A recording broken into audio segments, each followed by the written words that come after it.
नमस्कार जय जगन्नाथ मो रूपा स्वागत करुच्ची मो चैनल कुकिंग एंड मस्ती को। आशा करुच्ची कि समस्ते भले थे। आज रेसिपी हूँ बिना पियाज रसुण एकदम भोजी स्टाइल पोटल कोरमा। जेहेतु यहाँ बिना पियाज रसुण या तो आम या जेकोसी संक्रांति बा ओषा दिन मानक भेज डिश रूपे घरे बनई पार। यह खाइबा को बहुत ही टेस्टी होते। तो वीडियो को आपण मैंने प्रथम शेष पर्यंत देखु। आसतु देखा मुझे किपरि बनई।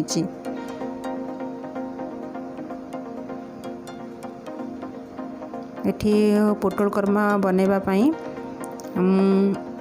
पाखापाखि 500 ग्राम पोटल नहीं एवं यार ऊपर जो चोपा थाए ताको भल भाव चोपा को छड़ेकी पानी रे भल भाव धोई नहीं। यहीपर भाव एमती मझे गोटे लेखा कट कर नहीं छुरी साहाय्य गोटे लेखा कट कर नहीं। चलते देखा कौन सब मसला मुझे व्यवहार कर। मसला रे मु गोटे इंच अदा नहीं, 3टी सुखिला लंका नहीं, खंडे डालचीनी नहीं,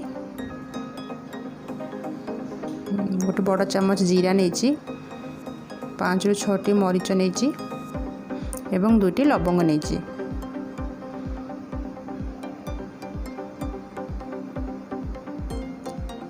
तापर एठी मु 8 ରୁ 10टी काजू एवं गोटे छोट चामच पुस्तक को किसी समय पूर्व उषुम पानी भिजे रखी।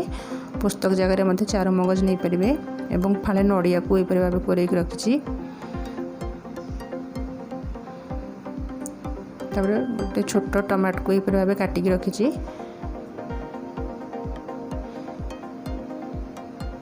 प्रथम कौन करवा ना आम जो अदा नहीं अदा एवं सुखिला लंका दालचीन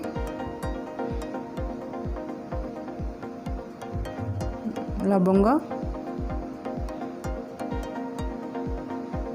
मरीच एवं जीरार गोटे पेस्ट बन नवा।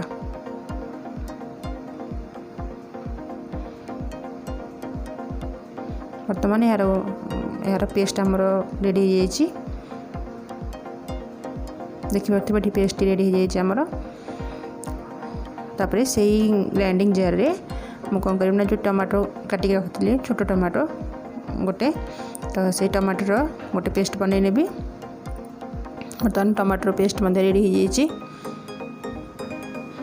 तापर ग्राइंडिंग जार रे जो काजू एवं पुस्तकर गोटे पेस्ट बन नवा। ये देखिपे मोर काजू एवं पुस्तर पेस्ट रेडी हो जाए।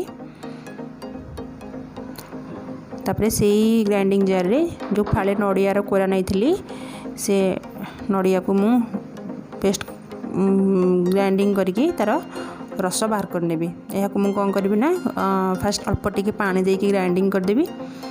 तापर चा छणा साहाय्य यार रस सब बाहर कर नहीं। मोर नड़िया रस रेडी हो जाए।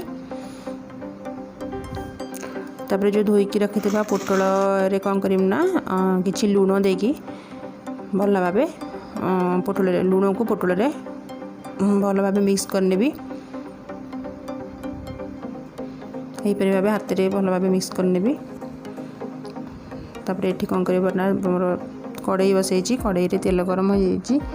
तेल गरम होगा पर मुझे पोटल को भाजापी छाड़ी दूची।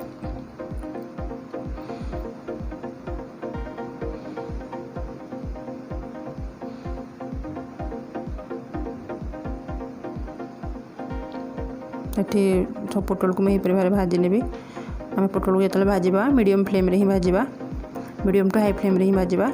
टिके प्लेट घोड़े नेली। प्लेट खोलिकी चेक कर बर्तमान मोर पोटल धीरे धीरे भाजी आसुची। आम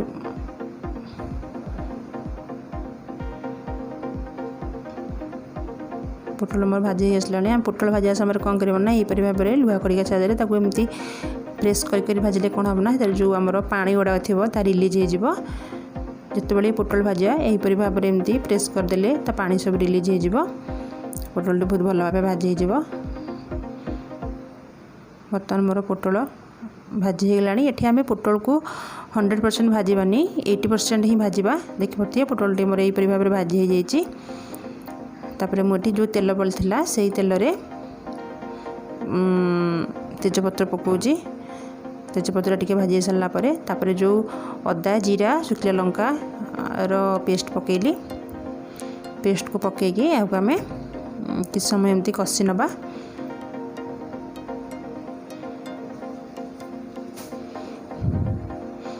बर्तमान मोर मसला टी कषि है। मुझे कौन करना ये जो टमाटर पेस्ट नहीं टमाटर पेस्ट ऐड करची। टमाटर पेस्ट ऐड करके कि समय कषि दूची। तापर ये मुझे स्वाद अनुजाई लुण पकेली। जेहेतु पोटल रे मु लुण दे देती तो से हिसाब से मुझे लुण ऐड करची। तापर हलदी गुंड पकेली।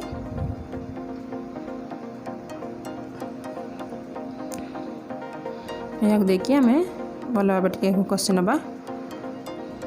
तापर ये मुझे धनिया पाउडर पकाउची। जेहेतु मो पाखे गोटा धनिया नाला तो से मुझे कौन कर धनिया पाउडर थी तो धनिया पाउडर यूज करची। धनिया पाउडर देकी मुझे अल्प टिके पानी नहीं छिंची देती।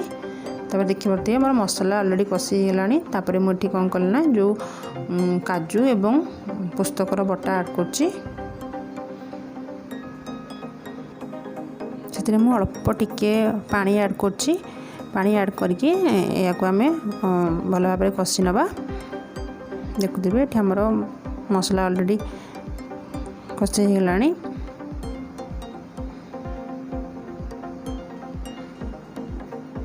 तापर मुझे कौन करना से जो भाजिक रखा पोटल को ऐड करची।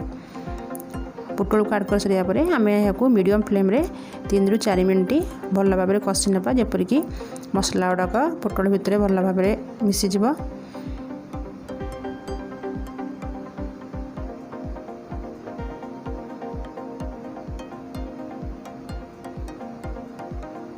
तापर यहाँ कषि सारा 3 ରୁ 4 मिनट मुझे यहाँ किसी समय घोड़ी देती 1 मिनट पर्यंत। तापर प्लेट खोलिकी चेक करची। जेहेतु आमको ये नड़िया रस ऐड कर अच्छे तो आमको यहाँ बेसी समय कुक करने दरकार नहीं। ये पुणी मु नड़िया रस दूची। नड़िया रस देकी यहाँ भल भाव मिसईदेवी। तापर या गैस फ्लेम को स्लो करदेवी। तापर घोड़ेदेवी। घोड़ेक या 3 ରୁ 4 मिनट पुणी फुटिया छाड़ी। बर्तमान मुझे यहाँ प्लेट घोड़े देती।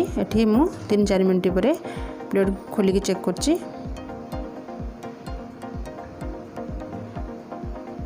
बर्तमान आमर पूरा पोटल सीझीगला। तापर ये मुझे किसी कसूरी मेथी ऐड करची। कसूरी मेथी देवा द्वारा बहुत बढ़िया फ्लेवर आसता है। तापर ये मुझे लास्ट को गुआ घी दूची। गुआ घी दे सारा पर ये गरम मसला दूची। फाइनली मोर पोटल कोरमा रेडी है। तो खाया को बहुत ही डिलीशियस। आपण मैंने यहीपरी पोटल कोरमा घरे बनातु। एवं वीडियोटी आपन को किपरि लागिला मते कमेंट करी जणांतु। एवं जदि मो वीडियो आपन को भल लागुची तेबे मो वीडियो को लाइक करिवे। मो वीडियो को शेयर करिवे एवं मो चैनल को सब्सक्राइब कर देबे। मो वीडियोटी को आपण प्रथम रो शेष पर्यंत देखिथिबारु बहुत बहुत बहुत धन्यवाद।